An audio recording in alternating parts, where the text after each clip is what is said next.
This podcast is supported by 23andMe.ca, a personalized genetic service available in Canada. 23andMe reports provide genetic information based on a small saliva sample. Canadians can learn about their genetic information that published studies have associated with conditions and traits like celiac disease, cystic fibrosis, and even response to certain medications. More information is available at 23andme.ca.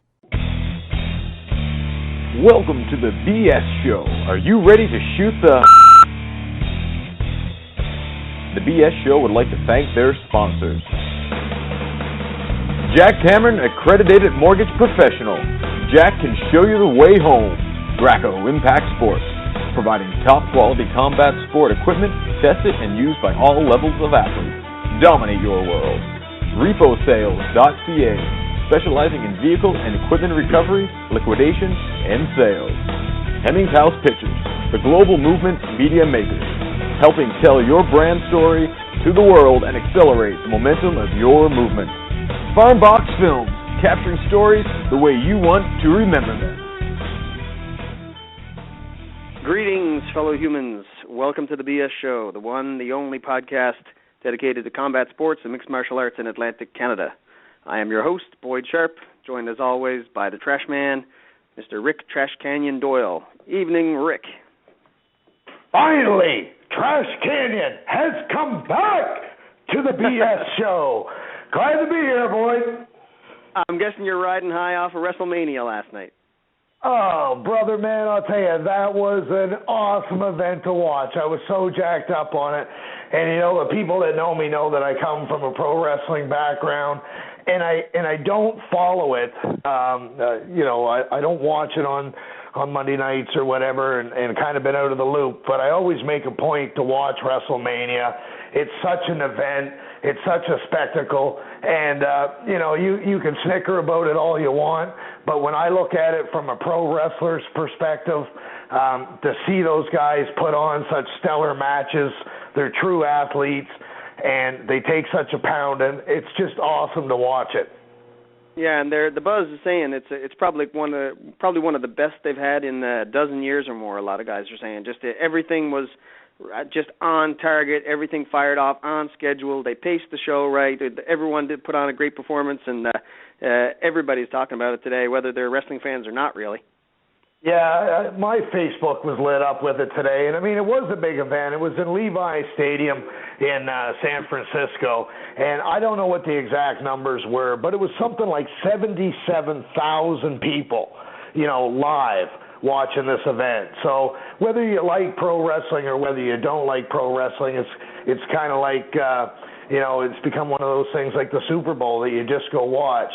And I don't give a shit what anybody says. Pro wrestling is a pretty tough sport, and when those guys take the pounding that they take, they're voluntarily taking that. And they're just great warriors, and it's an awesome, man. And I'll tell you, man, I've been training now in mixed martial arts for a couple of years. There isn't a guy in there that hasn't watched a little wrestling in his day. It's pretty awesome entertainment, man. Yeah, and if you're talking about one of our guests coming up in a few minutes, the Y-Town Strangler himself, Mr. Joel Jacquard, he's watched many a Monday night and probably a Wednesday night and a Thursday night and every pay-per-view that's ever been out. So, yeah, those guys are the boys love super it. big wrestling fans. And the thing of it is, Boyd, and I thought of it too late today because I was watching, they did their Hall of Fame inductees, and they had Bushwhacker Luke being inducted, and he's a great friend of mine. I've known him for many years. And Leapin' Lanny Poffo was bringing in his brother, the Macho Man. And it struck me today. I said, holy shit, I should have got a hold of those guys and just had them come on the show and just that would have been awesome, man. What WrestleMania was like. But I thought of it too late. But we'll definitely bring some of these guys onto the show once in a while to talk about. Absolutely, we should do that. I've met a lot of them over the years. Right on. Well, I'm going to drop just a couple of small pieces of news while we're waiting to get to our first couple of guests. Gavin Tucker from Newfoundland and Labrador and Colin Bakey from Northwest River, Labrador, both had wins in the cage recently, Gavin here in Halifax and Colin at Rivals MMA in Montreal. And I noticed last week, popped up on my social media feeds, they were both acknowledged in the House of Parliament in Newfoundland. The member for their area of the province actually gave a little speech about each of them, and the House applauded and whatnot. And I started thinking, man, if that's happening sort of unsolicited, I think Newfoundland and Labrador is ready for a commission and ready for combat sports and mixed martial arts. So now that I've seen that, I'm going to start poking around. I will be heading down there this summer, and I'm going to see if I can't get a word from some people in government and find out if they actually have a plan to do that. Actually, Boyd, a family friend of mine. Sorry, go ahead. Sorry, a family friend of mine is actually an MP, and I'll ask him. He was a big sports guy. He played high-level hockey and volleyball and whatnot, and I'll check with him and see if he knows. Well, Boyd, I'm so glad you brought this up, because at the end of the show, we're going to talk about a little topic, and I'm not sure if you picked up on that before we went on air, but Skip and I were discussing it. And this is gonna fit in very nicely about how our politicians and some of our mainstream people are treating our athletes versus something he ran into. But we'll talk about that later on. Sounds good. Another big shout out to Mr. Tyson Cave. He beat Abraham Gomez in an extremely dominant performance. I think he won 8 rounds handily, or 7 out of 8 rounds handily on his stay busy fight in Montreal. So back in the win column and heading back for that title that he says is rightfully his. I think he told us last week that he's going to fight, 4 times in 6 or 7 weeks or something crazy like that. Sort of back the boxing world into a corner and make sure he gets that title shot again. Yeah, and I'm not sure, Boyd, what happened, but I do believe that there was a late-minute replacement in that fight, or a late, because from what I understand, and I tried to get a hold of Tyson today, and I couldn't because I wanted to get the details on it, but I heard his opponent came in at like 140 pounds or something. Ouch. Oh, wow. Yeah, so... Okay, we'll have to talk to Tyson maybe just before his next fight, which I think is, next month, or a month after, I should say, and find out exactly what the deal was there. And unfortunately, we got the news that Jesse, our guest that was on last week, did take a loss at that event. But you know what? First round, he got stopped. He was in the gym today, and he had a big smile on his face and training just as hard. So said he learned a lot, and it was a great experience, and he's ready to go again. So that's all. If you remember the chat we had with him last week, we were talking how he was a fighter and how he was so aggressive, and apparently he got in trouble against the ropes and took a bit of a beating for a bit, and he acknowledged today that sort of a more experienced fighter might have been willing to take a knee, maybe catch his breath, take an 8 count, get back up and fight on, but he was just staying in there trying to fight back just like we would, and maybe not the wisest boxing move, but certainly shows he's got the heart of a fighter, and look forward to seeing him back in soon. Like you said, he's back in the gym already training, so we'll see him in the not too distant future, I'm sure. All positive experience. Okay, one more unfortunate piece of news before we bring in our guests, and that is Jason Sago is off of the UFC Poland card. He severed his Achilles tendon. I had the extreme displeasure of watching it happen on just a little bit of iPhone footage, and the guy holding the iPhone was probably 20 feet away from him when he was doing some light sparring, and you can hear that thing snap. It sounds like one of those old firecrackers that we had when we were kids, and you kind of hit them with a rock. And anyway, it just popped, and he just hit the ground like he'd been shot, grabbing his ankle, and that's all she wrote. But just like Jesse, 2 days later, he was back in the gym coaching other guys and teaching. So quick recovery to Jason Sago. Hoping to see him back in action in the not-too-distant future. But I'm guessing he's going to be out for a number of months for sure and certain. Well, injuries, unfortunately, are part of what is part of this game, Boyd, and, it helps build character, because if your heart isn't in it 100%, that injury gives you the door wide open to walk out and call it quits. But the real fighters, the real warriors, will work through that. Yep, and he will as well. Absolutely sure. I'm just looking up something here. While I'm doing it, I want you to give a quick little introduction to our first guest, Mr. Joel Jacquard, because you've had a chance to see Joel around the gym, hang out with him a little bit. I just want you to let people know who he is, and he's in the queue waiting right now if you want to bring him right in. Well, I'd love to introduce this fella. Great guy. From the day that I walked into the gym, was a guy that went out of his way to be friendly and nice and always explain the sport, show anybody a maneuver. And the funniest thing I saw recently was him teaching a kids class last week. But anyway, I'd like to introduce Joel Jacquard. Joel, how you doing? Pretty good, buddy. How are you? Thanks for the kind words. You're too sweet. Sweet is really not on my resume, my friend. It's all the truth. Joel, you are, I truly believe, an ambassador for the sport. You're a guy that loves what you do. You live it, you breathe it. It's your pastime and your favorite thing. How did that develop, that love of jiu-jitsu for you? It's hard to say. I started doing jiu-jitsu with the hopes of fighting MMA someday. 8 years ago now. Next month it'll be 8 years exactly.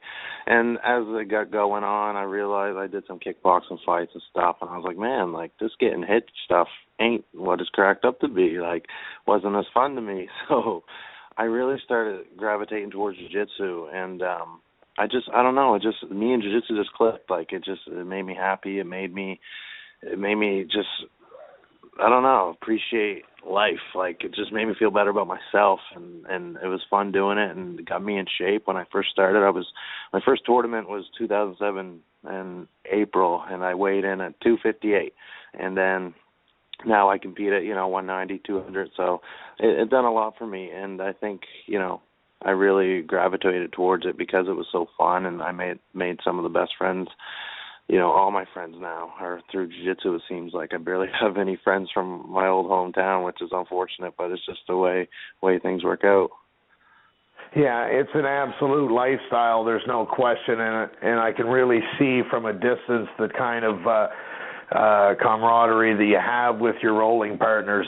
It's quite something, and it's a great society to belong to as far as I'm concerned.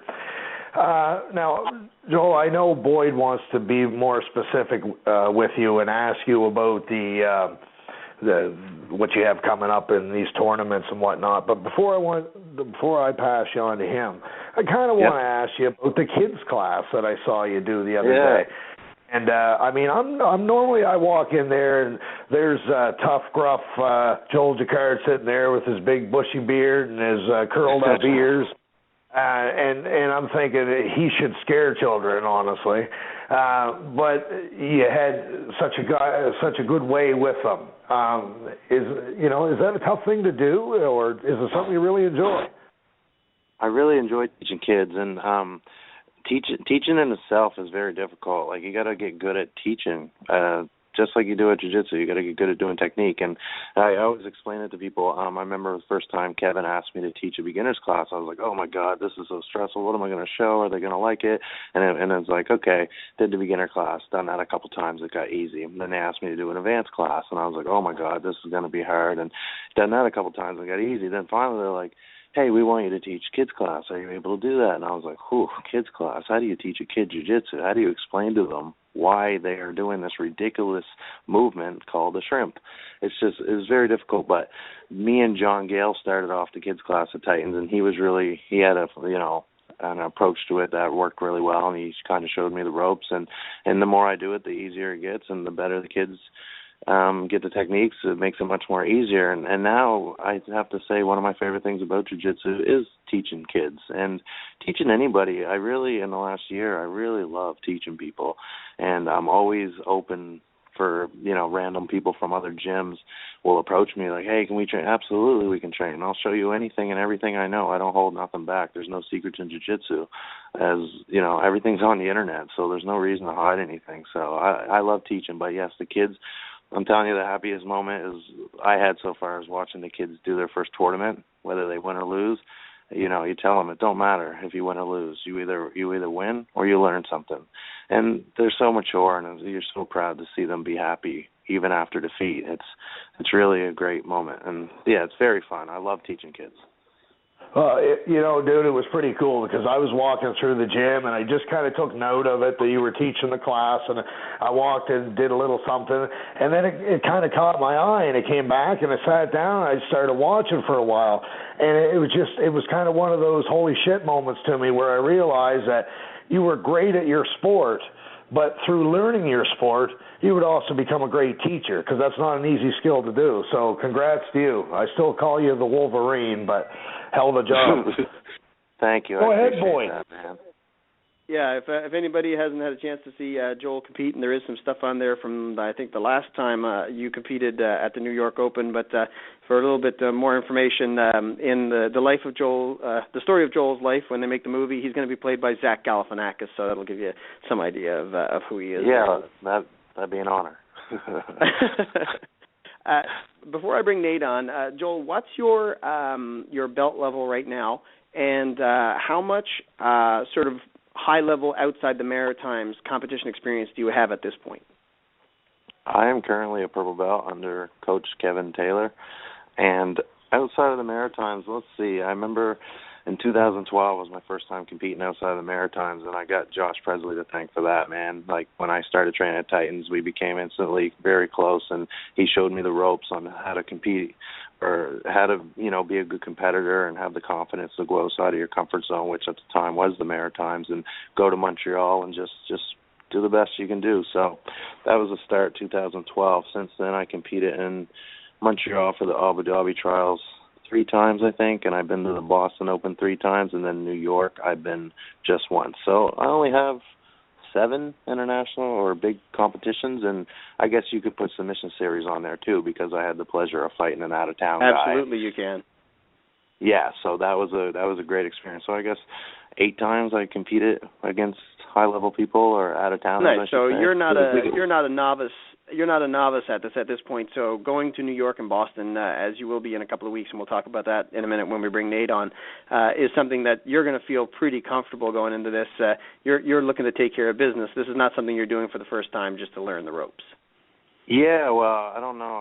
I think Rick knows this, but I actually dislocated my kneecap on Saturday night training at Titan. Yeah, so that's kind of in limbo right now, whether I will be competing. I will be going because my 2 best friends and teammates, Nathaniel O'Brien and Christine Fader, will be competing, and I'm very sad that I may not get to compete. Oh, and Gavin, another good friend, he's also going down to compete too, so I will be going to support them. So, yeah, I was rolling on Saturday night with, my teammate Aaron and Jolly Moore, and just, hit me with a takedown, landed on my knee, and my kneecap was on the outside of my leg, and I pulled up my Jeep pants, and it looked horrible, and I went into a state of shock, I guess, but Aaron remained calm. He put it back in place, and I was in quite a bit of pain, and the next day I went to kids' class just to watch, and I was going to work out, and then I talked to one of the kids' dad who was a doctor, and he said, bro, you need to go get checked out, like blah, blah, blah. Went and got x-rays yesterday, and then today it was very fast. I seen an orthopedic surgeon today, and he told me that the ligament that holds my kneecap in place on the inside of my leg is ripped or torn or something. So he said, okay, tomorrow I go see a physio, get fitted for a brace, and he said what that brace will do is keep my kneecap in place until it heals. I don't know. I don't feel that bad, so I'm hoping this brace is really good, and I'm going to play it out, and I still am very, very optimistic about competing, so I'm not shutting the door on it yet, so... Well, compete or no, I know you'll be an awesome support for your other team members if you don't make it on the mats, and all the better to heal up and fight on another day, because you have a very, very long career left in this sport, so I wouldn't want to see you make any rash decisions. So listen to your doctors and heal up, brother. Yeah, thank you, man. I do got a long career. I will be doing jiu-jitsu till I'm dead. Okay, I need to take a quick musical interlude before we bring in our next guest.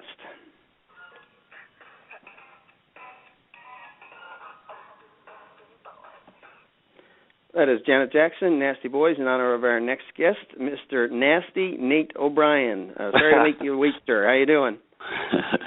Hey, man, how you guys doing? Please tell me you'll be walking to the mats with Janet Jackson singing you in. Yeah, that'd be awesome. I had that in mind, yeah. I only got the opportunity to meet Nate probably in really the past 6 or 7 months since I've been doing a lot more jiu-jitsu at Titans. And then I had the extreme privilege of watching him fight at the Submission Series 902, first event in Glasgow, Nova Scotia, a match which he won in an extremely hard-fought battle. Nate, what's your belt level under Kevin Taylor, and how much experience do you have at the level that you're going to be competing at in New York and Boston in a couple of weeks? I just want to point out that the fight ended in a draw, actually, because it was a submission only. I couldn't. You're right. Get the submission. Yeah, but no, I'm on points. I'm I thought you won under Kevin Taylor. Yeah, I know, but you can't go for that. You can't look at it like that in the submission. You're only. right. You're right. Cat would be angry. Cat would be angry if you heard me saying that it was a draw. It was a hell of a match, exactly. Yeah, no, it was tough for sure, man. It was 15 minutes is a long time on that stage. But yeah, I'm a purple belt under Kevin Taylor. And as far as competing outside of the Maritimes, I've only been competing for about a year now, and the only time I did that was we went to Montreal. A couple of us went up to Montreal and did the Abu Dhabi trials up there, and that was a year ago now. But that was fun, man. I loved it. Won a couple matches, learned a lot, man. I love it. And were you active in other sports? Or any other combat sports before you got into jiu-jitsu? No, not really, man. I dig a little bit of kickboxing and wrestling and stuff like that, but no, I just started a couple years back. Now I started at Fit Plus and trained there for a couple of years, and about 15 months ago I joined the Taylor gang, and the rest is history. What drug you in there? Charming, good luck. luck. I was just, yeah, man. Joel Jacquard. I was like, man, I got to meet that guy. I got to roll with him, man. No, I knew all the high level guys were over there, man. And I went in on a Sunday open roll, and I thought I was a good blue belt, and I walk in there, and man, did I ever get my ass kicked. And I was like, oh yeah, this is where I'm training for the rest of my days for sure. And I love it, man. I love it. And did you instantly, the moment you got in there with those guys, say, you know what, if I train with these guys, I'm going to be able to go to places like New York and Boston and Abu Dhabi trials and all that, and, well, the Metamoris style events? Or is that something that people have just encouraged you to do sort of in recent months? No, I mean, like, we got the highest level guys for sure. I mean, I don't think there's even an argument there, but I think it's just like we train so much and so hard that like that's the reason why we're able to do this now, right? Like we train every day, like nonstop. So just with doing that, you feel more confident in your game and everything like that. So you can do things like that and feel confident doing it. What do you feel? How do you feel going into New York? It's sort of very disappointing to hear that Joel's sustained an injury. So you're really. Oh no, Gavin is going. I was going to say you're the only guy going down now, but Gavin will be going as well. What's your frame of mind going in? Are you nervous? Are you anxious? Sort of, how are you preparing yourself for what you're going to be facing down there? Because you guys, if I'm not mistaken, are doing three tournaments in like 10 days or something. Yeah, man. We're at New York Open. It got gi on Saturday, no gi on Sunday, and then Boston Open is the following weekend. After that, we're gonna train a week, I think, at Marcelo Garcia's camp, and which I can't wait, man. It's gonna be awesome. But yeah, just getting ready, like just training hard, man. That's all you can do. You just got to be on the mats every day, grinding it out, working through injuries. And yeah, I saw Joel's knee the other day, and I almost passed out, man. You should have seen that. I was just like, when you see something like that, it kind of makes your stomach sick, and then just thinking that he might not be able to compete. It just never even set in yet, but it sucks, man. I'm sure there's not a whole lot of guys from the New York Open who are listening, so I'm going to ask both of you, and Joel, I'll start with you. There's a whole lot of styles of jiu-jitsu out there right now. If you look at what the guys at Atos are doing, if you look what the guys from Marcelo's school are doing, or if you look what Ryan Hall is doing, I mean, there's just so many different flavors of jiu-jitsu coming up. It's not the old school Hickson stuff. How would you describe your jiu-jitsu game? Sort of like, where's your wheelhouse? What are the things that you go to, or the style that you go to when you're grappling and when you're competing? It changes all the time because, as you know, I train every day, so every day my toolbox is getting a lot more filled. So it changes constantly. But right now, I was saying to, I think, Christine and Nate not too long ago, I said, this is the first time in my life I feel complete. Like, I'm not worried about the stand-up part. I'm not worried about if I end up on my back. I'm not worried about anything. And it's funny, in my match against Michael, that was the first time I've ever pulled guard in a match in my life, and it was on the biggest stage of my career at the time, and I felt good. So, but if I was going to tell you what I'm looking to do on bottom is to sweep, and it's to get on top. And once I'm on top, it's pressure, pressure, pressure, and make them so uncomfortable they make a mistake and give me the submission. I like to do as little work as possible, so if I can make them give me something, then it's all the better. So you're not a guy that's going to be playing a whole lot of spider guard or X guard or going from things down there. You're going to be, if you're on the bottom, looking to reverse to get to a top position. Absolutely, and spider guard I don't play much of at all. I think because I'm kind of a pussy and it hurts my fingers, so I don't mess with that too much.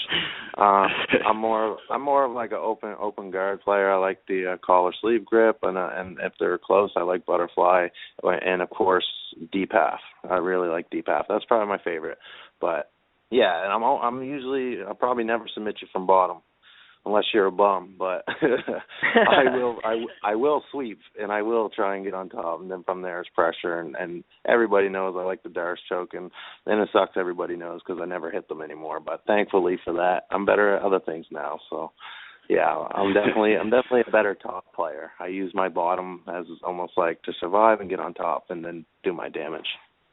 Yeah, well, I want to give credit to something you said right at the beginning of that. Was you said you feel like you're a complete fighter for the first time in your life. I remember you coming up to me after your match with Michael Tremblay at Submission Series and going, "Oh man, I really hope that didn't suck." And I was standing there with my mouth hung open, going, "Are you insane? Like, that match was unbelievable. There was just so much going on there, and it was because you both were good everywhere, and no matter what one guy did, the other guy had the answer for it, and it was just check, check, check, check, check, check, check until checkmate. It was just a phenomenal. Yeah. If I'm not mistaken, I think you guys actually were voted match of the event, weren't you?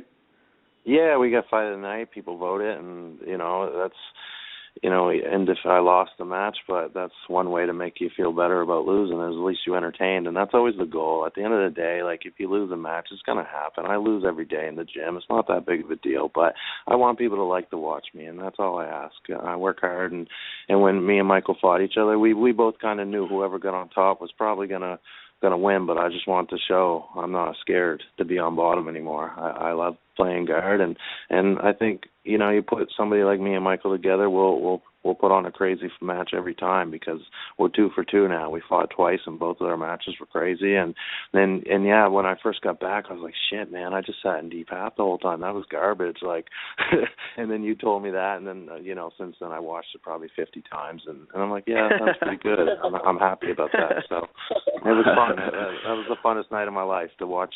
And the best part about it was being on that stage with all my friends. Like, Nate got to open up the show. I was so proud to watch him do that, and he done so well. And then I got to watch Gavin and headline it with Josh Presley and Kyle Sanford. If somebody would have told me 6 years ago, Joel, you're going to headline an event with Kyle Sanford and Josh Presley, I would have said, yeah, okay. What are you smoking? Like, it was an honor.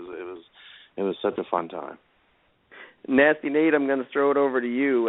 Sort of, what's your favorite kind of game? At what point in your jiu-jitsu evolution are you right now? Are you the guy who's doing a lot of legs up in sleeves and such, or are you kind of getting on top and crushing like the bearded one? Yeah, well, I mean, it's hard to have like a game plan in jiu-jitsu. You kind of just gotta take what they give you and But, make it nasty. You know, I just yeah, exactly. Make it nasty. No, I like I like deep half and De La Hiva and spider guard and all. I like it all, man. I love jiu-jitsu so much. It's just amazing.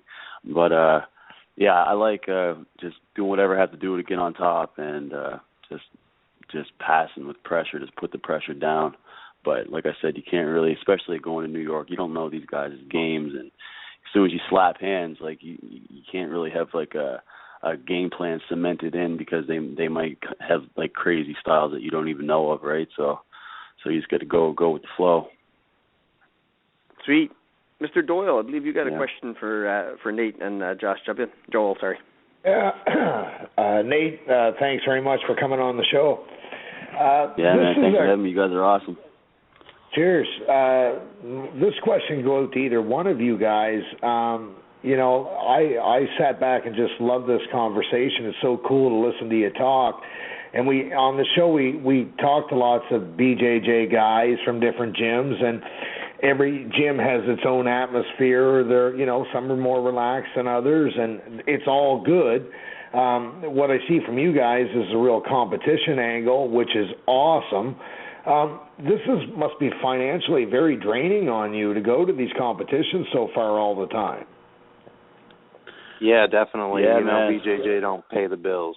So, yeah. And it's funny, when I was on here in October with me and Josh were on here with Skippy, we talked about having no sponsors and all this, and this trip actually was the first time we've ever had sponsorship money. Unfortunately, I may not get to compete and represent the sponsors, but Nate and Christine and Gavin and Will, and they'll do awesome. But the sponsors we have on board right now, I still have BC Kimonos sponsoring me. They picked me up for the Submission 902, and we got Better Beard Company jumped on to help us get down there. And what's the one you got, Nate?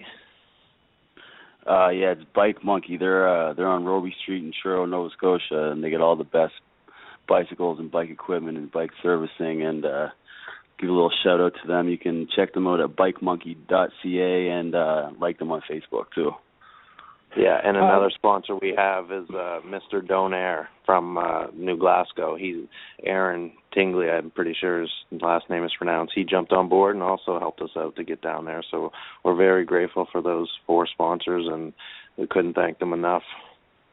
That's awesome, guys, and please take the time to put those sponsors up so everybody can get a good look at it. It's awesome to see that you're getting some. Has there been any support from Sport Nova Scotia to help you guys out on these international trips? No, I don't even know what Sport Nova Scotia is. Okay. Yeah, I never heard of that either. Yeah, okay. Because BJJ doesn't have an amateur organization. Like, you can't register with a BJJ amateur organization in Nova Scotia like you can for judo or karate or taekwondo or something like that. The only thing we would register with would be the IBJJF, and they soak every penny out of you they can. And double charge you in some cases, according to Mr. Sanford. Well, you never know, guys, that it may be coming to that time that what you're doing, maybe it's time to be recognized by Sport Nova Scotia. So it may be just like everything else we're experiencing. It may be something that evolves down the road, hopefully. Watch your mouth, Mr. Doyle. Well, I'm just saying that's a double-edged sword, because we go down that road, we'll have the situation that we had with young Miss Bianca Paquin a while ago, where they just decided they weren't going to send anybody, so nobody from the province was even allowed to go and compete. Remember that? Oh, that's foolish. So double-edged sword there, brother. Let's keep our BJJ the way it is, homegrown. All right, that's right, point well taken. Don't be fucking things up for me, or I'll get you in that wrestling. I do want to ask you. I do want to give you one more question, and that is, I keep seeing a film crew chasing you guys around. Now, you don't have an ass like Kim Kardashian, so what the hell is that all about? Nate does. You just haven't seen it yet. His gi pants are too big. With the exception, I don't know, maybe Chris White's sister. I'm not sure. Ugh. So, okay, the film crew is two guys. Well, Liam, I forget his company's name. That's terrible. Let me just look it up. Misfits or something. I'll look it up on Facebook here. Anyway, Gavin actually got him on board with us, and it was only going to start off just being like a tiny little 3-4 minute documentary, and they came in and filmed some interviews with us in the gym, filmed us rolling and stuff, and I think they just enjoyed it way more than they thought they would. And then they heard about Submission Series, like, hey, we want to come film that, so they filmed a little bit more leading up to it. Then they came to Submission Series and filmed that and talked to us about sponsorships and filmed some behind the scenes, filmed all our matches, and then I thought that was going to be it. And then all of a sudden they heard about this trip. So now they're trying to raise some money to come film the Boston part of the trip. So basically, what started out being a 3 to 5 minute video is turning into being like, I don't know how long they want to make the video, but a bigger documentary about our jiu-jitsu team and, just our story, I guess, and our competitions in the last little bit. And the company's called Misfits and Masterminds Production. It's a small business ran by Leon Petit, and he's the one that's been communicating with me and Gavin, so I'm pretty sure he's in charge of the whole project. So we want to thank him so much, and I'm sure he does great work. We've seen some of his, he makes music videos for people, and they look amazing, so we're very excited to see what he does with this video and showcase our team. Good stuff, man. Well, keep us up to date on that. In the moment that it's available for us to share and promote and get some eyeballs on it, we'll definitely pass it along to Skippy and Carl and all the guys at MMA Madhouse, so we can get a few thousand eyeballs checking that out and supporting your team. Well, thanks a lot, guys. You jumped ahead of me and already thanked your team, your sponsors. So because I didn't get a chance to get her on the show just yet, and we will in the next couple of weeks, tell us a little bit about Christine, who's also heading down to New York and Boston with you guys. So give a little shout out to her. Let people know that we have a female competitor also representing Nova Scotia. Okay, yeah. So Christine, she is a beast. She's been training with me since the summertime, roughly, I'd say. And yeah, man, I trained with a lot of women over the years, and I haven't seen a woman work harder than her. She's in there every day. I can text her at 12 in the afternoon, say, hey, I got to work on this. Come in the gym and rep with me, and she'll do the same to me. She'll text me at midnight, saying, yo, I noticed today I wasn't doing good in this position. Can we work on it? Absolutely. Let's go in the morning. She's just always down to work, and she don't back down. She fights with us guys every day, and she takes her whoopings, and she keeps on coming, and that's why she will be I think she'll be the best girl to ever come out of the Maritimes, hands down. She works so hard, and she deserves to be. She's one of my best friends and one of my main training partners, along with Nate.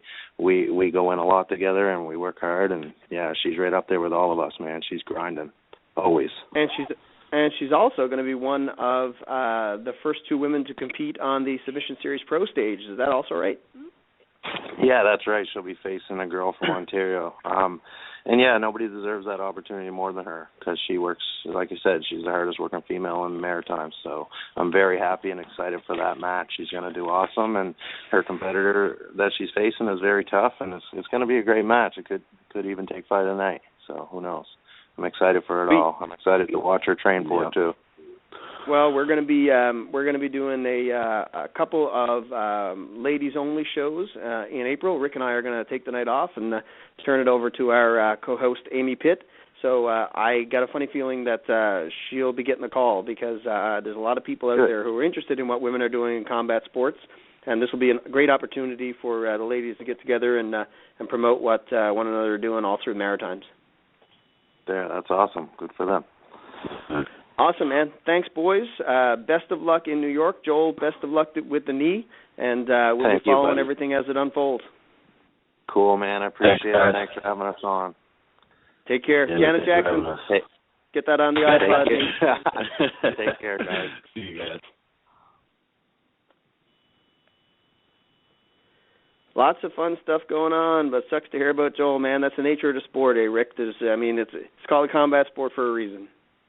Yeah, well, I walked in the gym on Sunday just to poke around and see what was going on, and I heard the story, and I couldn't believe it. I thought they were shitting me at first, and apparently his kneecap came completely out and was on another part of his leg, and they got it in, and he was walking around normal. I couldn't believe that it actually happened. So, hopefully everything's okay, and like I say, we don't want to see him do anything that's going to cause him long-term damage. But, Joel, when you go to the doctor, don't ask him.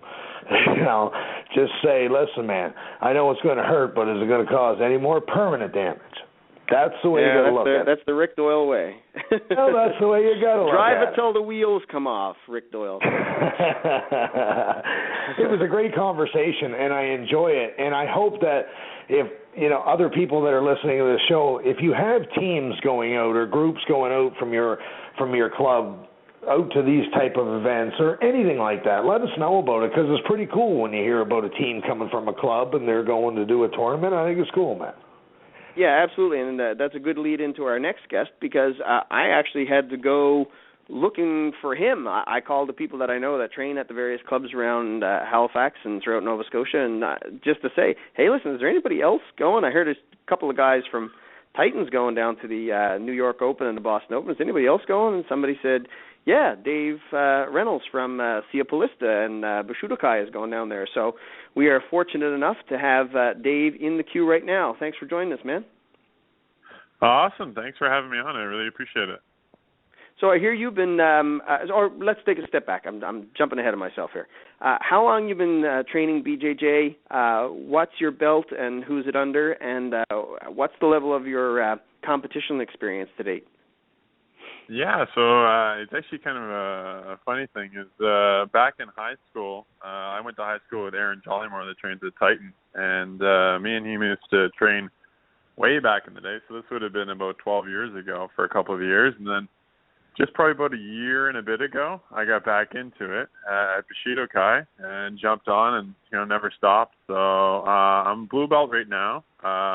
When I fought white belt in Montreal, which was in the fall, I got gold there. And this is going to be my first IBJJF competition at blue, and then I'm going to do the Ontario Open a couple weeks later at the start of May. Nice. Now, you are, if I'm not mistaken, not what you call a small guy. What weight class do you compete at? So I do super heavy. So with the gi on, it's up to 222. Youch. I can't imagine it's super easy for you to find big enough, high-level opponents to challenge you, to sharpen you for that level of competition. How did you pull that off? I hope you didn't kill my neighbor Jack Cameron.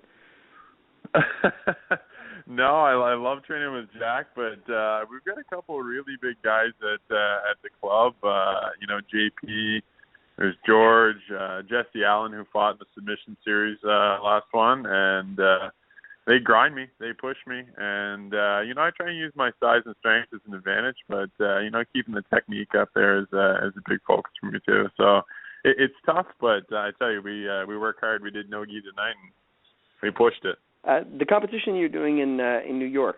So other than what you did in what was it, Montreal? You said. Will this be the first time that you're going to see? Will this be the first time that you're going to see the level of competition that you would expect at New York?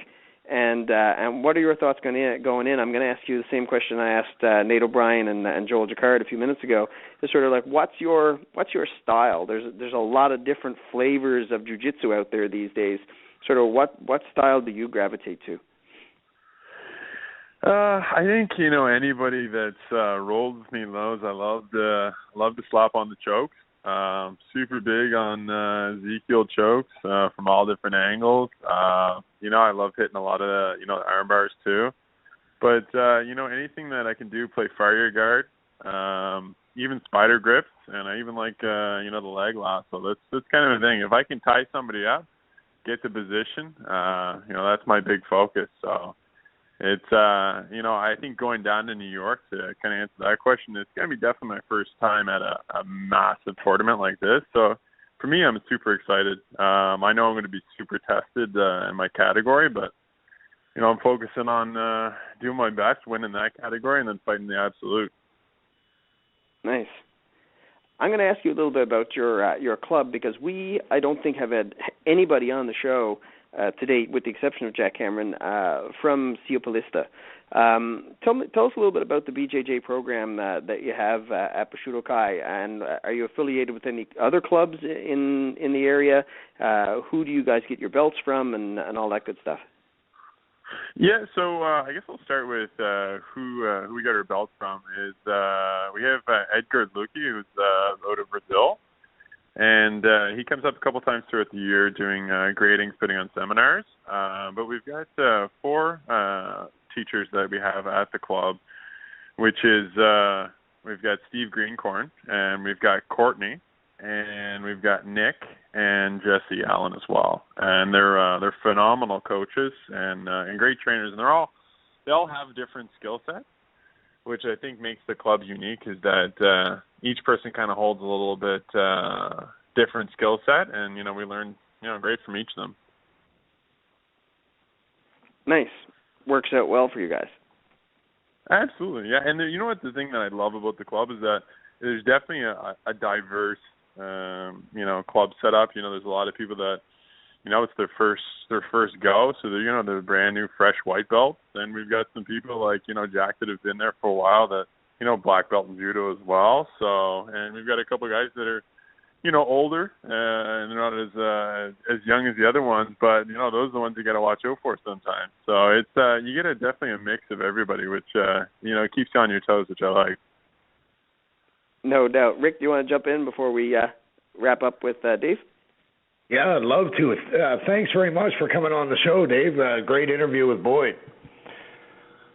Absolutely. No, it's my pleasure. I appreciate coming on. I'm curious.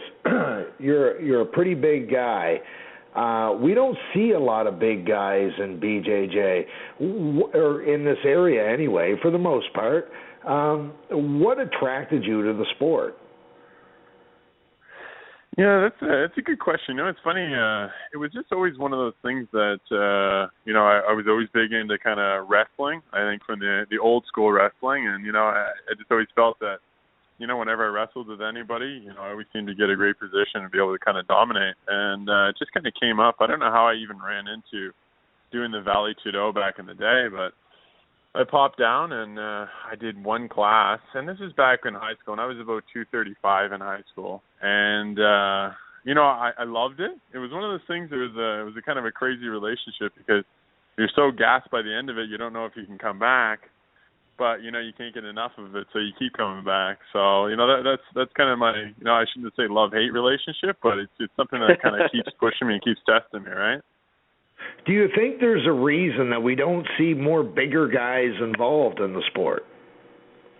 Well, it's kind of funny. You see a lot of big guys come and go, and I think that a lot of big guys are used to dominating people because of their size and strength. And for people that have rolled with some small guys that have great technique, the big guys get dominated, and I don't think they're used to that. Plus, some of the bigger guys, they win quicker, so they get gassed out, and maybe some people just don't like that feeling. But for the people that stick with it, I tell you, it's super rewarding.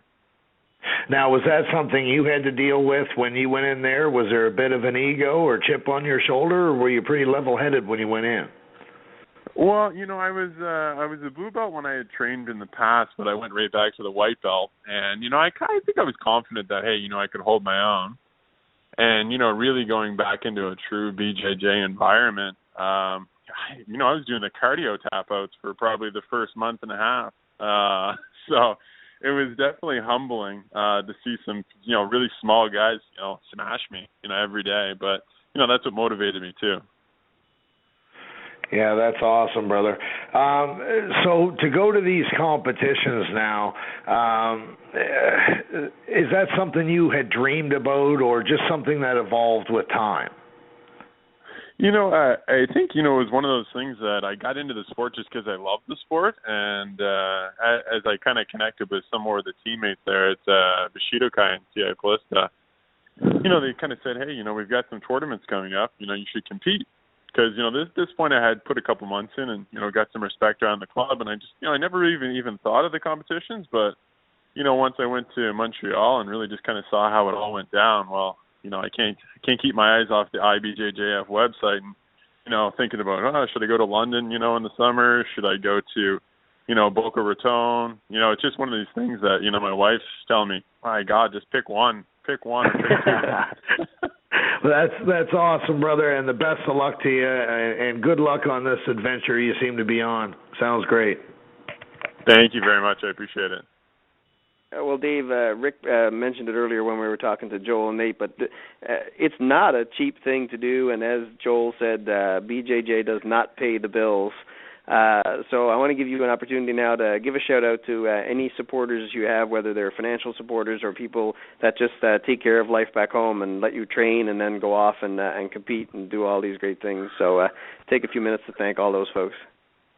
Yeah, absolutely. I don't have a whole lot of, supporters that are there. I know Jack Cameron's, helped out some sponsorship there.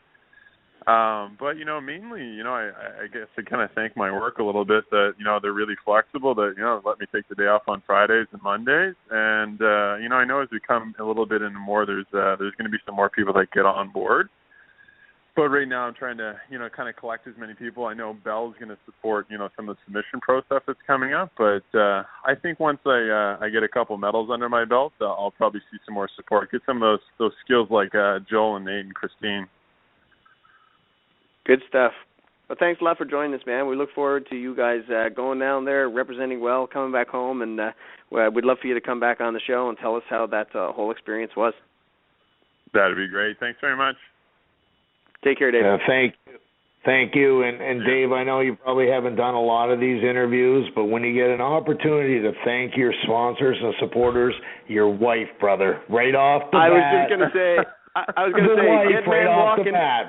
I was just about to say, that's a dead man walking right there. He didn't thank his wife. Yeah, absolutely. Yeah, 100%. I'm gonna have to rewind that one, and on the next one, I'll make sure I put her up front. Cheers, mate. All right, take care, guys. Sweet. Thanks, guys.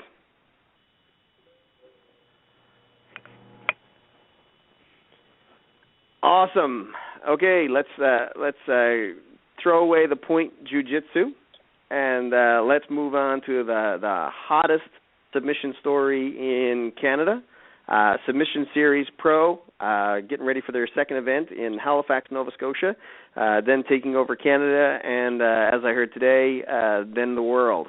Cat Clarke, what's smoking? Hello, gentlemen. How are you? Very well. You have been absolutely lighting up my Facebook page, my personal message board. Every way that I can get information from Cat Clarke, there's something new dropping every day. We have not had you on the show for a while, so let's do a quick recap here. First of all, give the 1-minute explanation of Submission Series Pro, what it is, and your first event. Sure, yeah. First of all, thanks again for having me on the show, guys. Appreciate it. Without you guys, none of this kind of would happen, and obviously from ECC and local martial arts, none of it would happen. So, again, really appreciate you having me on. Our pleasure. Submission Series Pro, pretty simple. It's Submission Series fights. What we do is we go city to city, and we take the top local jiu-jitsu or grappler fighters in the area, whether it be Toronto or Calgary or Montreal or Halifax or wherever we end up being, and we bring in high-level world-class talent to fight them in a 15-minute submission-only fight. So it's one round, 15 minutes, and it's pretty much whoever taps first loses. So that's the whole concept. And it's gi and no gi, correct? Exactly, gi and no gi. So the gi, it's the IBJJF black belt rules, and then in the no gi, it's the ADCC rules, but with no points. So heel hooks are allowed, and all the fun goes. How did your very first event go? I'm sure you had expectations going in. Were they met? Were they exceeded? Were there any big surprises? Well, there was a lot I actually learned after the first event. It exceeded expectations from my point of view, and I believe from a lot of others as well.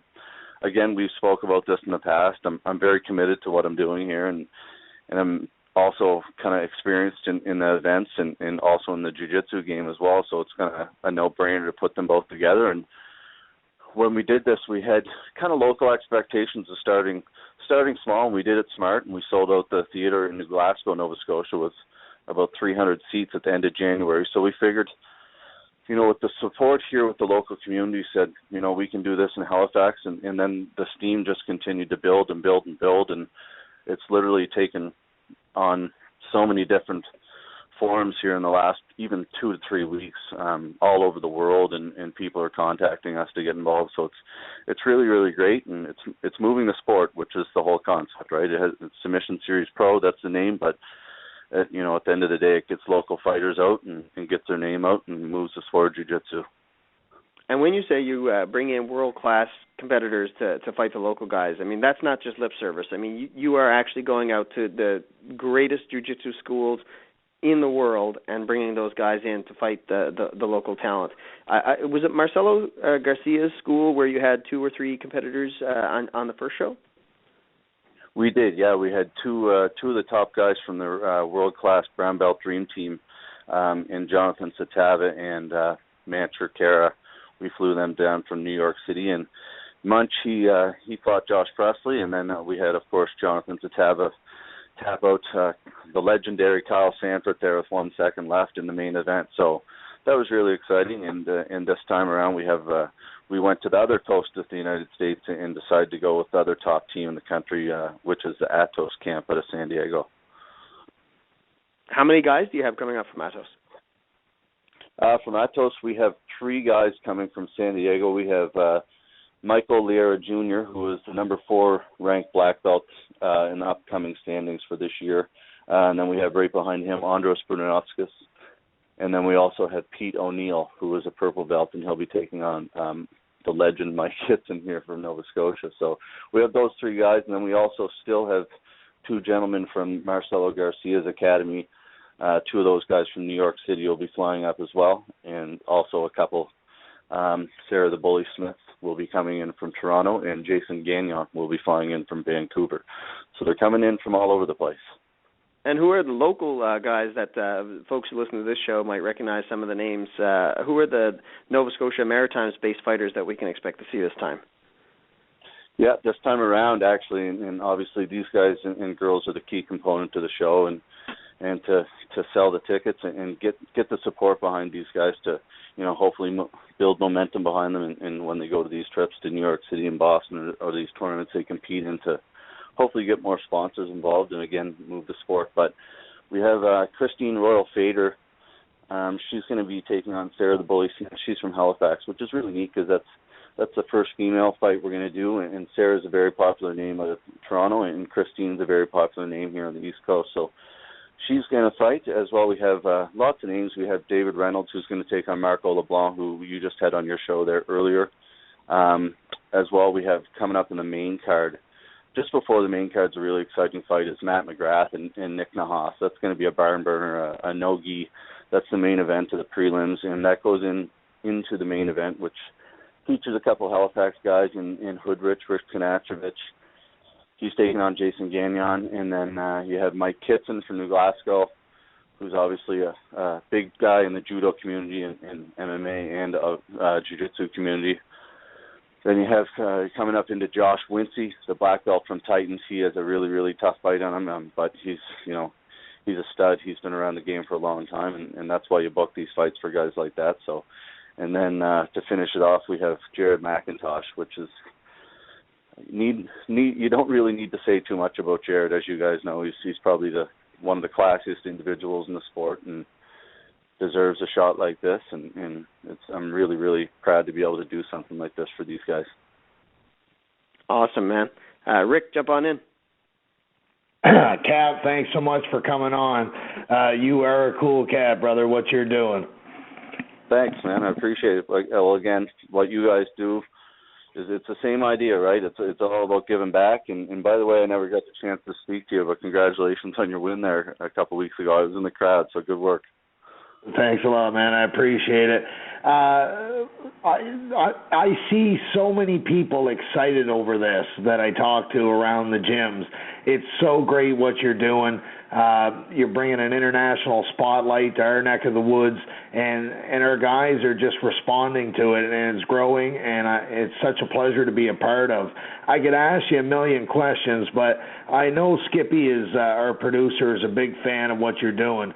So, Skip, listen, man, I'm going to give you this time because I know you really want to chat with Cat. So you go ahead, my friend. Hey, Cat, I know we got to talk a couple minutes ago, and there was something that we talked about I think fans really need to understand about what you're doing that's different than everybody else. Your platform, I feel, makes the competitors go for the victory. And we talked about this. We've seen it in MMA. As they grow, fighters start fighting not to lose instead of fighting to win the fight. And your platform makes these BJJ practitioners go for the victory, which is why 90% of the guys got into the game, to prove their jits is better than the next guys. And you truly give them this opportunity. Why did you go this route versus a traditional point system or one of the standard systems being used around the world today?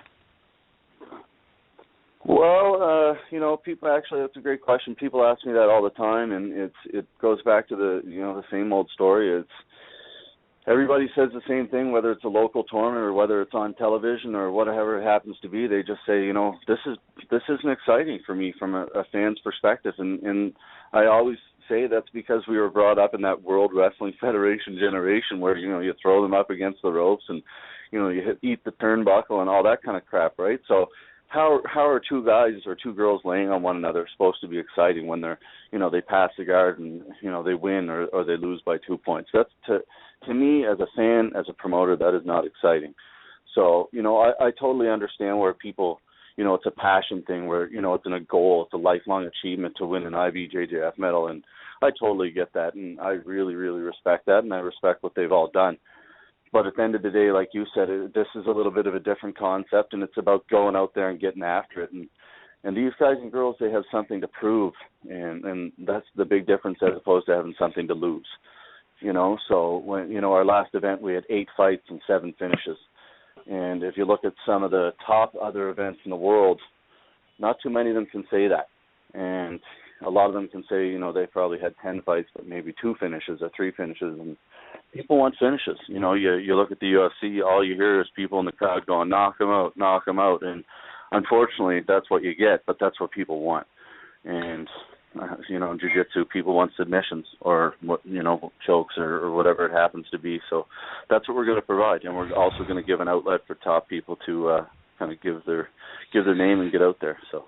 And with your platform, what I love is if we come down and there's a minute left, guys are going to go for it. They're going to try something or try to transition into something that could possibly give them that small hope of victory, whereas under some of the other systems, if you're ahead on points, the name of the game is to ride out the clock for that minute.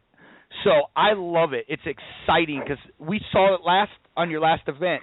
Like you said, 8 finishes and a lot of different finishes from a lot of different positions.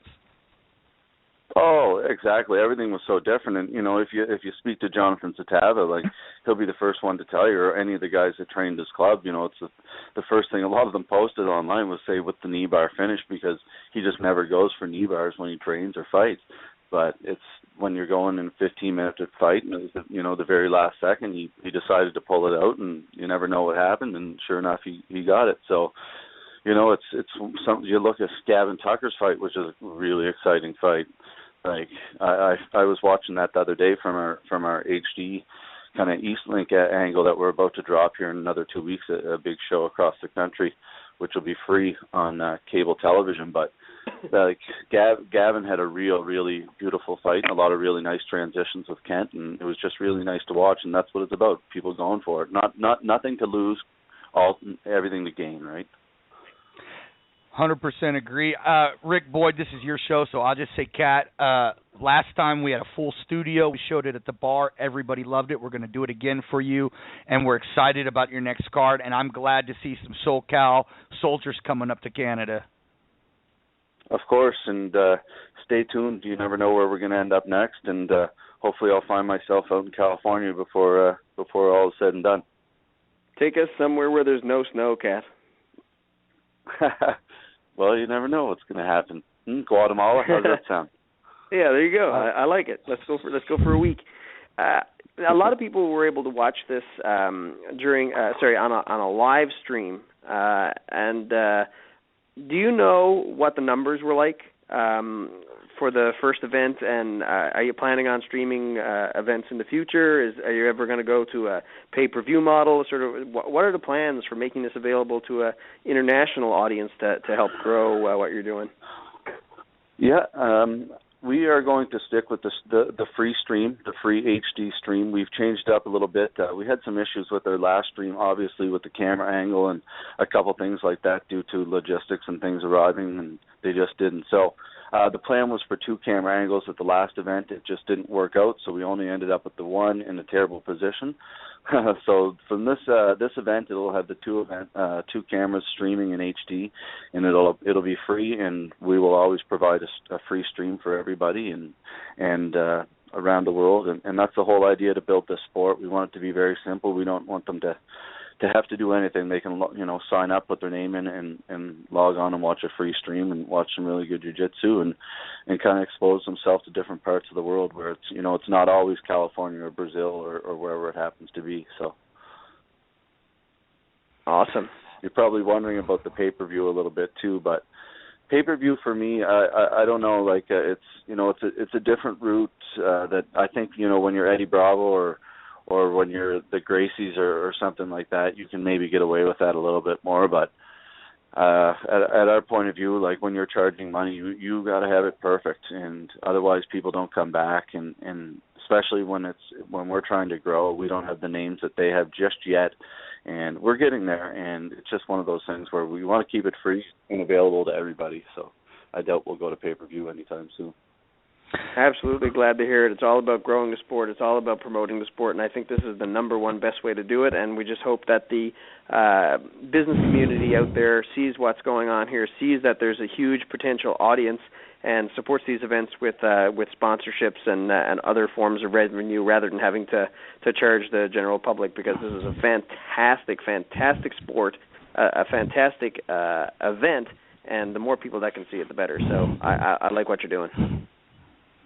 Well, again, man, like I can't, Boyd, you and I speak at a lot of the local events, and it's about, like we say it all the time, it's about moving the sport, as cliche as that sounds, but, so many people do this stuff around the world on their free time, and it's just good people, I just can't say it enough, behind how jiu-jitsu and people like Jared McIntosh have changed my life. Like, Jason Roars and Mike Kitts and any of these people at your club that they just kind of take you under their wing, and they just become, good people in your life. And to have more good influences in your life is such a good and positive thing from my point of view. So jiu-jitsu is one of those things, and if this is the way I can kind of help change people's lives and put the sport out there for more people to see, then all the better.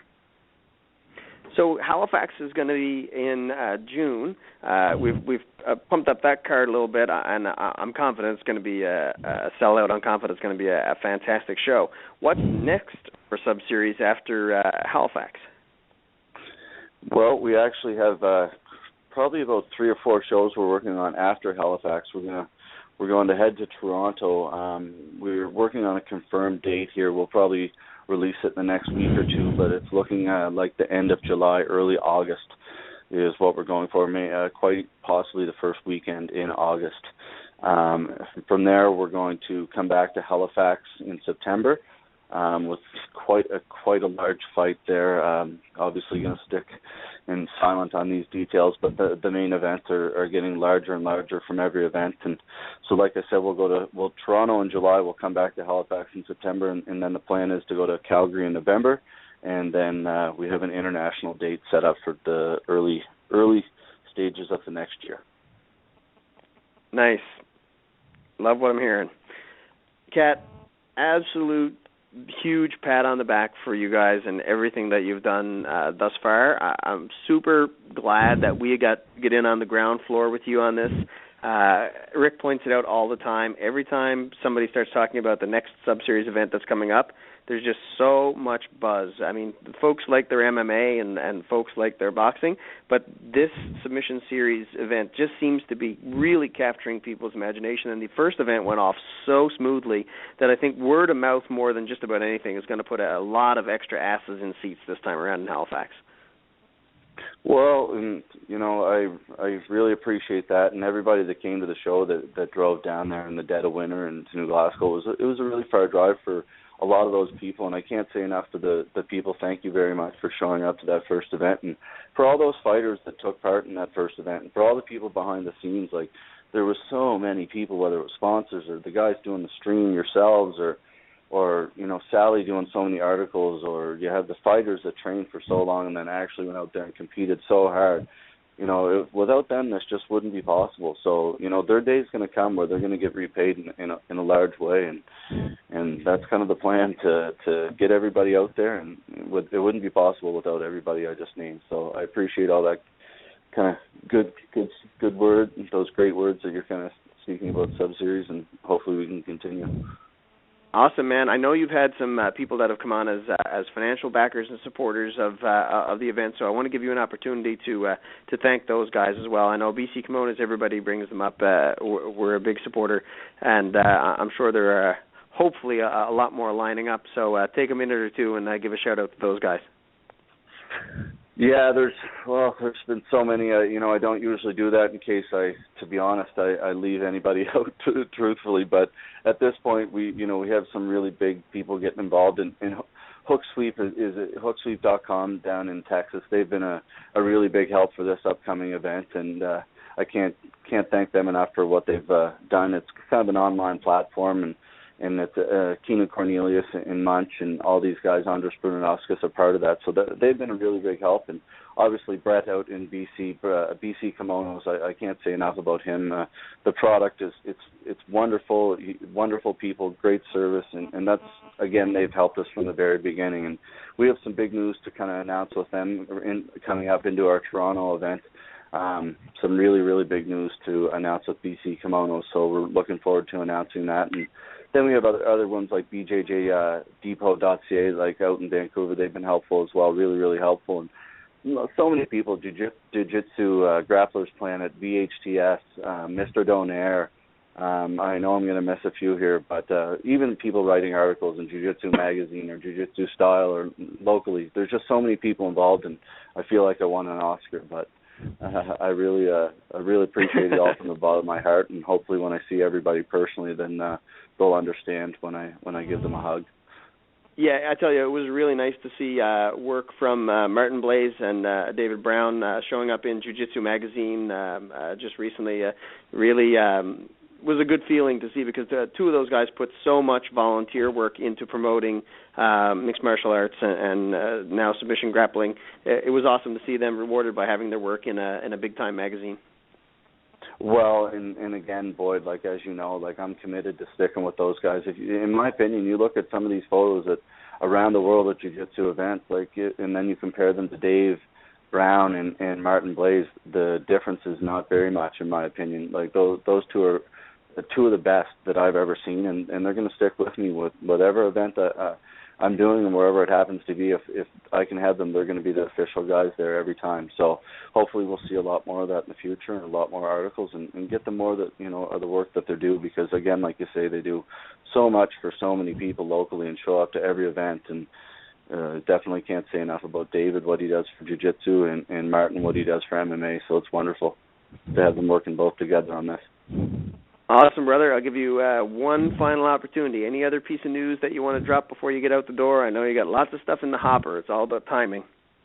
Yeah, no, it's we are excited. We have some big names coming. We haven't announced what's going on for the Halifax event yet, but every event we're going to have a couple celebrity guests attend, and to kind of build the hype, and also not only that, just kind of give the VIP fans and all fans in general, because it's all ages, right? So every event's all ages, and the whole point is to get the kids out and meet some of these local legends, as they call them in the sport. So Halifax, we're going to drop that name in the next couple of weeks, but in Toronto we have old Bert Watson, or the babysitter of the stars from the UFC. He just retired from doing the weigh-ins, I guess you could call it, a few weeks ago. So we're really excited to have him for the Toronto event. And then we have a couple other gentlemen that are going to pop up there from the UFC as well. So hopefully we'll get some bigger names in the community supporting us from the MMA side, but definitely in the jiu-jitsu world, we have the full support, and especially what other promotions have done with it the last couple of weeks. We've become kind of in the big spotlight here, so it's great to be known for that. We rolling, baby. That's right. Thanks a lot, Cat. Look forward to the event in Halifax, and look forward to having you on again just before that event. I have talked to Craig Ferguson and Dan Vanderlands, two guys who know significantly more about the world of grappling than I do, and they're actually going to take over the BS show for us leading up to your Submission Series event, so they can get on some of your competitors, whether they be the local guys or the guys coming from away, and they can do a more in-depth jiu-jitsu-based interview with those guys, something that Rick and I just wouldn't be able to pull off, because Rick and I said this a lot first when we started this show, but this is not our show. This is for the competitors. This is for the athletes. And if it means Rick and I stepping aside and letting somebody else take the reins who can give more insight and better insight into a particular sport, that's what we're going to do. So look forward to sitting back with ice cold beer in my hand perhaps one of these days and listening to the show rather than on here running. Well, you know what? I'm so glad you mentioned that, because first of all, thank you very much for doing that, and I appreciate, I don't mind who I'm speaking to. We're spreading the love of jiu-jitsu, so half the time I'm speaking to my fiance and my mother-in-law and my mother, and none of them care. So anybody I get a chance to speak to jiu-jitsu about, I'm more than happy to talk to. But yeah, like those two guys you just mentioned, I completely forgot about those guys. They did not get as much credit as they deserved, and those are two other guys that will be the face of our production from the future, and from the first show until it ends. Craig Ferguson, he's went above and beyond, and as has Dan Vanderlands, being the voice and the face of our promotion, and I'm very committed to kind of helping them, and like they've helped me, and I'm so happy to have them on board. So thanks again for doing that. Yeah, I'm sure they'll break it down, like I said, a lot better than Rick and I would, so I look forward to listening to that episode a few weeks down the road. So thanks a lot, Kat. Thanks for joining us. I look forward to talking to you as we get closer to the event. Excellent. Appreciate it. Enjoy the beer. Will do. Take care. Okay, bye-bye.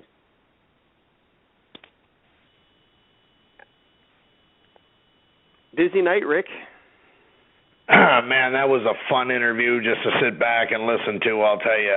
I'm a big fan of what he's doing.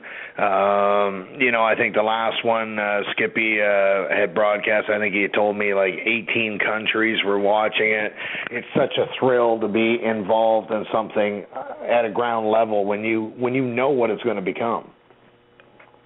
Yeah, absolutely, and the vibe around that first event, Lord knows if they're going to be able to catch that lightning in a bottle a second time. But if they do, then we're really going to know that they're on to something, because it was truly a magical night that they had down there in New Glasgow. I loved it. Well, I knew right away, Boyd, and I told you, because while I can't say that I understand BJJ, I'm a fan of it. And I watch it, and I appreciate it. I haven't really dove into that world, but hell, I got so much respect for it.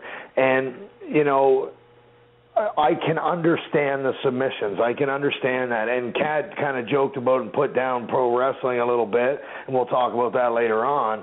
But he does recognize the fact that people do want to see those finishes. The general public does want to see that, and they want the entertainment value with that, and that's what he's giving them. And it's fantastic. It can only grow the sport for everybody here. Yeah, absolutely, 100%. You said you had a couple of other things. And the other thing, Boyd, is when you walk into a gym and you look at the mixture of people that are in a gym, and the different disciplines, judo and Muay Thai and boxing and BJJ and MMA, I always do that, MMA, the majority of the people of the memberships in that gym are people taking BJJ. So if they come to these events and they invite their friends to come to these events, they're going to be huge. Yeah, absolutely. two things quick I want to say before we sign off. Number one, congratulations on your birthday to make it this far. Thank you. That was a pretty good celebration you had on Saturday night, you and me and the calculator. It was a decent time, I will admit, and nobody died getting home in that friggin' storm. We did learn a lesson, though, that I cannot text message your wife. No, you are not smart enough to talk to my wife. I think we've established that at this point. From this point on, if anyone has a master's degree, you cannot text me at all because we will not be able to communicate. We don't speak the same language. Second thing, and I want to bring this up, and Skippy and I started talking about this off air. I know we're going long tonight, but this boiled my blood when I heard this story. Skippy, I want to invite you in now to tell this because this is important. Anybody listening to this show, listen to this story. There's a guy. There's a guy. He's a super heavyweight. He is trying to make his debut as an amateur MMA fighter. He has a karate background. He's an overweight guy who's trying to use MMA to help him get healthy, and he's trying to strive for a goal, and he figured, I want to compete at least once in my life. So he's asking for help to find him a fight. And a guy by the name of Billy Painter, who works for MMA Weekly, went onto his Facebook wall, not only posted horrible stuff, but called him names, like just horrible names about his weight, about his mentality, calling him retarded, and all these things. And look, I'm the first to say it. Joe Diesel Riggs is a prime example of a guy who came to this sport extremely overweight and ended up fighting at a very low weight class and had an amazing career. This sport is about a community. It is about guys like you, Boyd, and guys like William, who are trying to use this to better their lives. We should never, as media, put down anybody at any level who is trying to better themselves. Nate Corey is stepping in 3 weeks into a cage to take on a kid with Down syndrome because this kid's dream is to compete once. Now, we all know what's going to happen in that fight. There's no doubts in it. This kid does not. This kid believes he is stepping in there, and the community has supported him. Nobody's bashed him. You know why? Because this is what we do. We help folks who want to help themselves. Okay, so Billy Painter, shame on you. Shame on MMA Weekly for supporting what you're doing by bullying this man who is trying to lose weight and use MMA to better his life. And this is distasteful, horrible, and in no way, shape, form anything that I or either company I own in MMA Madhouse or the Global Con Network will ever stand for. And we have fired multiple guys for their abuse on social media, and including one who abused Felice Herring. We fired him, and we made amends with her and her management company. We will not accept this, and I thank you for letting me take 5 minutes to say something. Billy Painter, that is a horrible way to treat somebody trying to get into our sport. So, Skip, just to confirm that, this journalist's name is what? Billy Painter, and he works for MMA Weekly, and he has, I think it's called the Badlands MMA Show. And it's horrible, distasteful. Could you imagine if somebody would come to you or Boyd and trashed you for trying to do what you did? And look what you guys have accomplished. You guys have changed the way you live. You've moved mountains, and you've made heroes out of yourselves to fans like me. Well, I appreciate that, man. And, you know, to this Billy guy, Billy, you're an asshole, plain and simple. And you don't get this sport if you're talking like that, and you don't deserve to be a journalist and report on this sport. If you don't understand that, you don't deserve to have the job that you have. You owe him a fucking apology, for real, straight up. Good job, let's Skip. hope there's a backlash. Whether the kid gets his fight or not, let's hope there's a backlash, and let's hope the people that know what's what step up and support him any way that they can to whether it's lose the weight, change his life, whatever it is he's trying to do. Let's hope he gets to see the right side of this sport instead of what he's had to go through in recent days.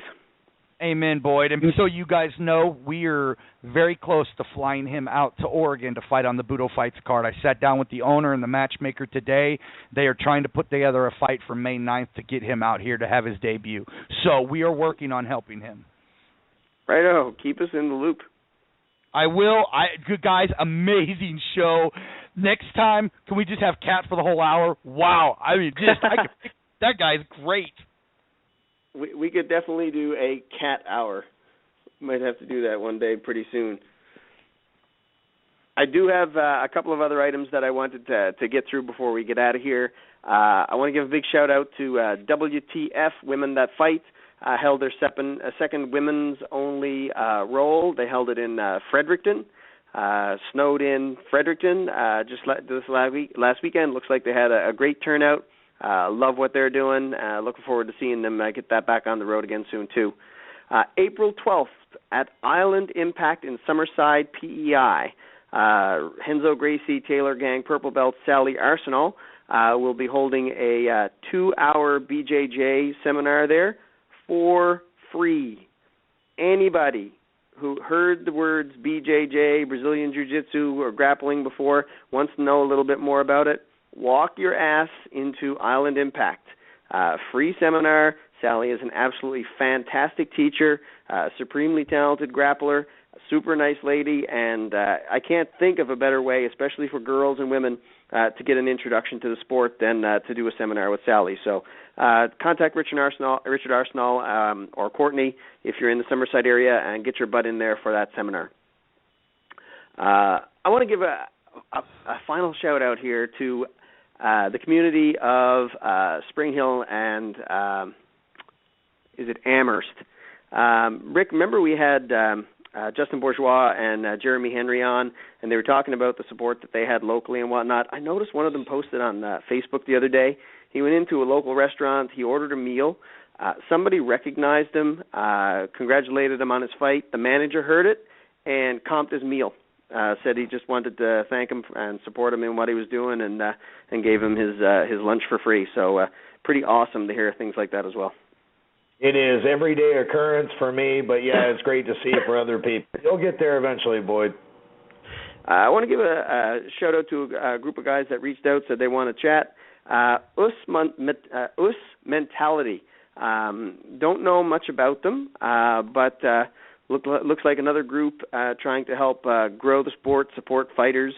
So we're going to do a little bit of research on those guys, probably get them on the show and see if we can't help those guys in what they're trying to do as well. Sounds like a plan. Good stuff, brother. Skippy, thank you very much. Sorry for running over and eating up a little bit more of your evening than we usually do, but as we say, that's enough. That's enough BS for one night. It always is. Yes, it is. Sorry, I hit that too soon. Rick? Tonight I'm going to go, if you smell what Trash Canyon is cooking. What's he cooking, though? Strudel! Welcome to the BS Show. Are you ready to shoot the... The BS Show would like to thank their sponsors. Jack Cameron, accredited mortgage professional. Jack can show you the way home. Graco Impact Sports, providing top-quality combat sport equipment tested and used by all levels of athletes. Dominate your world. RepoSales.ca, specializing in vehicle and equipment recovery, liquidation, and sales. Hemmings House Pictures, the global movement media makers, helping tell your brand story to the world and accelerate the momentum of your movement. Farmbox Films, capturing stories the way you want to remember them.